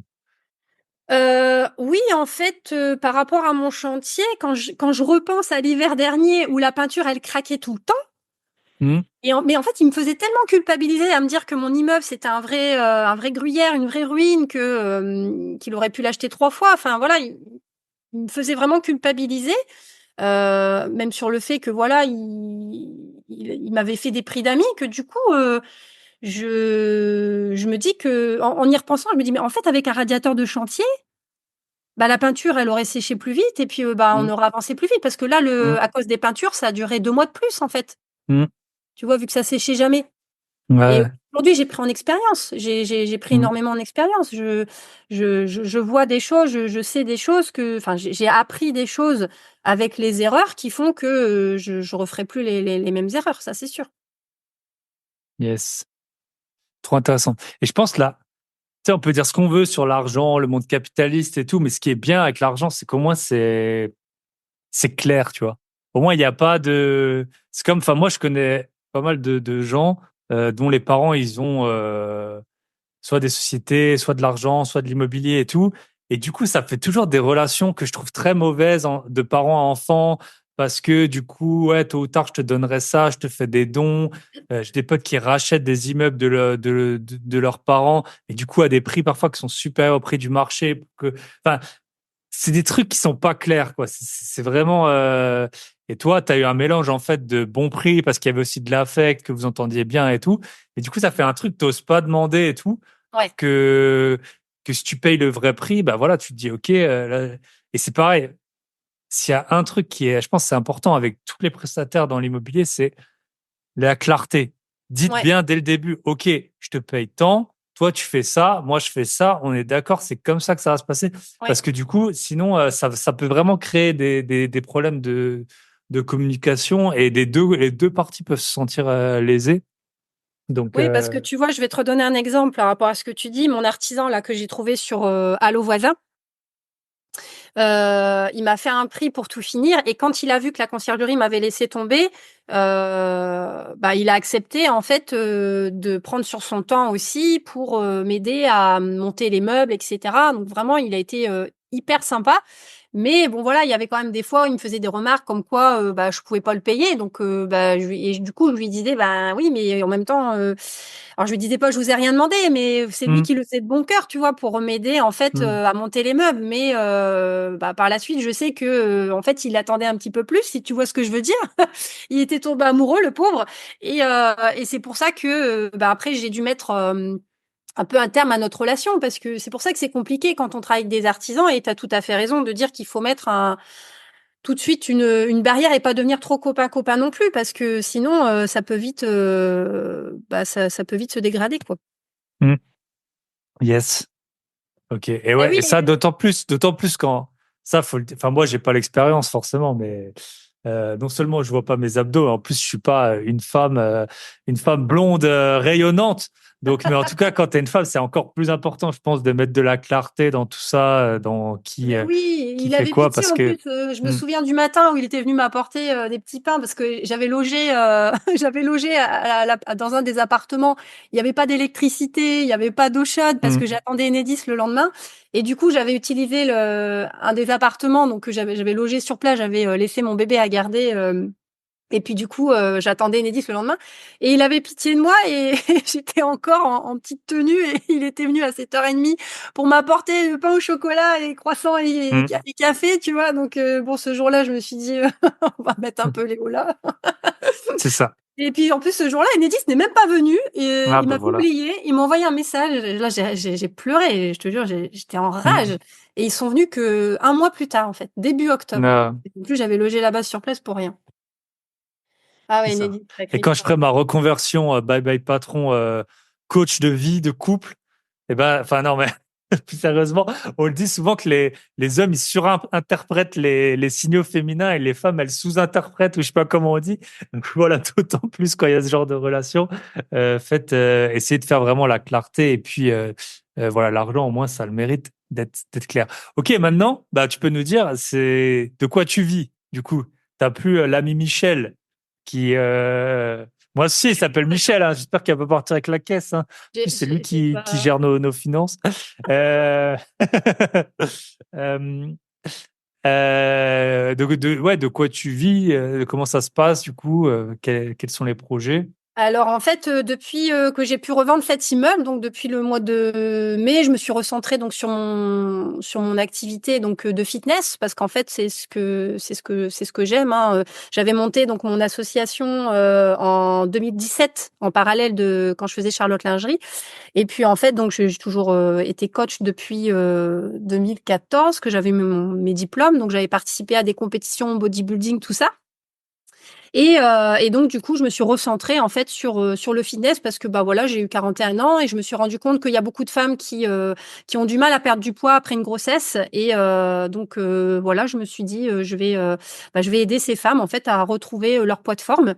Et puis j'ai pris une formation sur Instagram parce qu'en fait je j'adore conseiller, j'adore échanger, partager, mais par contre quand il s'agit de me vendre moi, j'avoue que j'ai un peu plus de mal parce que je je suis pas quelqu'un qui aime forcément se mettre en valeur, etc.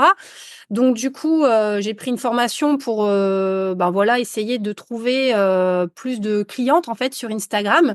Et donc là, je suis en plein développement de mon activité, donc mon auto-entreprise, pour justement aider les mamans à perdre du poids et redessiner leur corps. Donc j'ai une plateforme en fait sur laquelle j'héberge des cours de fitness. Donc il y a même des circuits masseurs qui durent à peu près une vingtaine de minutes. C'est juste assez. Hein. De toute façon, quand on est maman, on n'a pas le temps. Donc voilà, on a juste le temps. Pour 20 minutes de faire son sport, même 3-4 fois par semaine, c'est suffisant. Et puis voilà, c'est ce que je fais au quotidien. Il y a Estelle d'ailleurs que tu as Ah ouais. interviewé là, Ah, j'ai vu les photos. J'ai vu les photos en ouais, story. t'as vu ça? Moins 4,5 cm de tour de taille en 6 semaines. Elle a bien suivi le processus. Je suis hyper fière d'elle. Elle lâche rien. C'est une vraie winneuse, une vraie guerrière. Et c'est pas fini. C'est pas fini. Ok. Tu peux nous donner deux, trois conseils en plus de, bah déjà, allez, bah tu peux faire ta pub. Hein, c'est pour les mamans ou pour, comment est-ce qu'on rejoint ton programme? Bah, Ah, raconte-nous. Ah ben, vous pouvez me contacter directement sur Instagram. Donc, c'est Émilie Fit Énergie. Je pense que tu m'identifieras sous le podcast.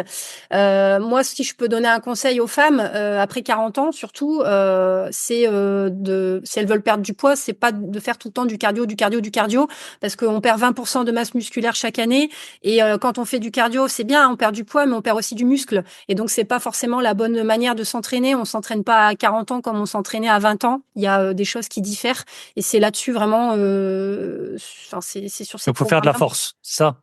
C'est ça, en fait, surtout maintenir sa Soulever masse de bébé. musculaire. Soulever de bébé, faut faire, c'est ça. Mais tu sais qu'il y a des femmes, elles se sentent pas capables de soulever 15 kilos alors qu'elles soulèvent leur bébé de 15 kilos à longueur de journée. Ouais. Tu vois, donc c'est contradictoire. Et mon rôle aussi, c'est de leur faire prendre confiance en elles et plutôt être comme un déclic, comme un booster aussi au quotidien. Parce que voilà, il y a des jours où on est down parce que voilà, on est maman. Il y a des jours où on est épuisé, on est fatigué, on n'a pas dormi de la nuit, l'enfant était malade, etc. Et moi, je suis passée par là et je suis encore dans cette situation-là. Hein. Ma fille, elle va avoir 4 ans au mois de décembre et je sais les étapes par lesquelles les mamans elles passent. Et c'est comme ça que mon programme il a été conçu. Donc j'ai mon programme Badass qui a été conçu justement pour redonner de la motivation aux femmes et les aider à perdre du poids tout en m'adaptant à leur style de vie. Parce que voilà, on va pas passer son temps à la salle de sport. Les gens n'ont peut-être pas forcément le temps d'y aller. On perd du temps dans la voiture. Moi, mon programme c'est à domicile, tu vois. Donc on fait ces exercices à la maison. Donc voilà, il y a tout un tas de choses à mettre en place pour rester en bonne santé, avoir un bon mindset et pouvoir continuer d'investir dans l'immobilier. Yes. Yes, trop important. Mais le sport, c'est important. Hein. Et bien dormir. Parce que moi, j'ai eu des gros problèmes de sommeil là récemment, mais là, ça va beaucoup mieux. Et c'est un bon mix des deux. Hein. Quand on dort bien, on fait bien du sport. Et quand on fait bien du sport, Ouais. on dort bien, en Ah ouais, général. très important le sommeil. Tu as tout à fait Voilà. raison. Ouais, pas hésiter à faire des petites siestes de temps en temps. Des fois, on a mauvaise conscience, tu vois, de se dire tiens, on dort alors qu'il y en a d'autres qui vont travailler. Mais après, on a fait le choix de se créer un style de vie comme ça. Et il y a toujours moyen, possibilité de faire une sieste. Moi, je me souviens quand j'étais retournée dans le salariat, j'étais hyper fatiguée entre 12 et 13, tu vois, parce que des fois, mon bébé faisait pas les nuits, etc. Et je mangeais dans ma voiture, donc je me préparais mes repas. De 12h à 12h30, voilà, je mangeais dans ma voiture et après, je dormais 20 minutes dans ma voiture et je reprenais mon travail à 13h. Ok. Ouais. Plutôt que de parler Ouais, chez ça fait du bien de. Et ouais. Et chacun a son rythme. Hein. Je pense que tu peux peut-être le confirmer, mais on a tous des rythmes différents d'énergie et des pics d'énergie à des moments différents. Exactement. Le cycle circadien, j'en parle aussi dans ma méthode, exactement. Okay. C'est hyper important de suivre son rythme. Yes. Et dans tous les cas, n'oubliez pas qu'un divorce, ça consomme beaucoup plus d'énergie que faire 1 heure de sport 3 fois par semaine. Ou... Surtout quand on a de l'immobilier. Hein, la séparation, c'est vraiment... ça coûte cher et ça utilise beaucoup d'énergie. Donc, prenez soin de vos moitiés. J'ai perdu tous mes cheveux, moi. Je perds ses cheveux. Si là, ça va. Je prends du collagène et tout. Ça a bien repoussé. Mais c'est vrai qu'en 2022-2023, t'as perdu tes cheveux. Voilà. J'ai perdu mes cheveux, j'ai perdu mon immeuble, j'ai perdu plein de trucs, mais au final, j'ai gagné plein d'anges gardiens autour de moi, un super entourage, un super mindset, et plein d'expériences. Donc ça valait le coup quand même. Okay. Eh ben super. Eh ben écoute, je te remercie. Donc Émilie Fit Énergie, t'as que un compte Insta ou t'en as 2? Je vais mettre l'autre en veille parce que c'est un ancien compte en fait qui était relié à un compte Facebook qui a été piraté quand j'ai voulu faire de la publicité pour mon e-book Ma Sœur. En fait, quand j'ai accouché, après j'ai perdu 25 kilos après la grossesse et j'en ai fait un e-book Ma Sœur. Et quand j'ai voulu promouvoir cet e-book avec un autre programme spécial ventre plat, j'ai été piratée et du coup j'ai dû recréer un deuxième compte Instagram. Ok. Donc maintenant, c'est à zéro dans tout, tu vois. Voilà. Émilie Fit Énergie. C'est comme ça qu'on trouve et tu seras tagué. Merci. Je pense qu'il y a des bonnes leçons qu'on a pu tirer. Et puis, je te souhaite tout le meilleur pour la suite et à très bientôt. Et toi aussi. À très vite. Et voilà, vous êtes arrivé au bout de cet épisode avec Émilie. Vous voyez, ça a été quand même une sacrée battante malgré les galères qu'elle a pu rencontrer. Donc bravo Émilie. Et puis je te souhaite tout le meilleur pour la suite.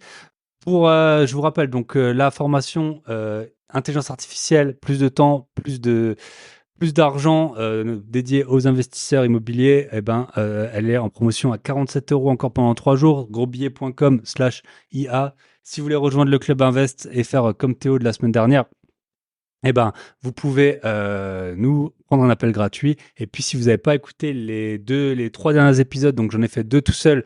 Un, c'était sur ma gestion du temps. Le deuxième, c'était sur l'intelligence artificielle. Et le troisième, c'était avec Théo, qui était un ancien membre du Club Invest et qui est passé de 0 à 7 lots. Non, de 1 à 7 lots, on va dire, enfin non, de 0 à 7 lots en 3 ans. Et donc, ça a été aussi une belle réussite. Voilà, on se retrouve la semaine prochaine, très probablement pour mon épisode. Je me suis fait défoncer un appartement. Je sais pas comment je vais l'appeler encore, mais défoncer en plus, je trouve que c'est un mot un peu, c'est un euphémisme par rapport à l'état dans lequel je l'ai retrouvé. On verra le titre si j'ai plus d'inspiration. Souhaitez-moi bon courage, à très bientôt. Prenez soin de vous, de vos proches, de vos gros billets et de vos locataires qui ne laissent pas du poulet à l'air libre pourrir dans vos appartements en les quittant. À très bientôt, bye bye.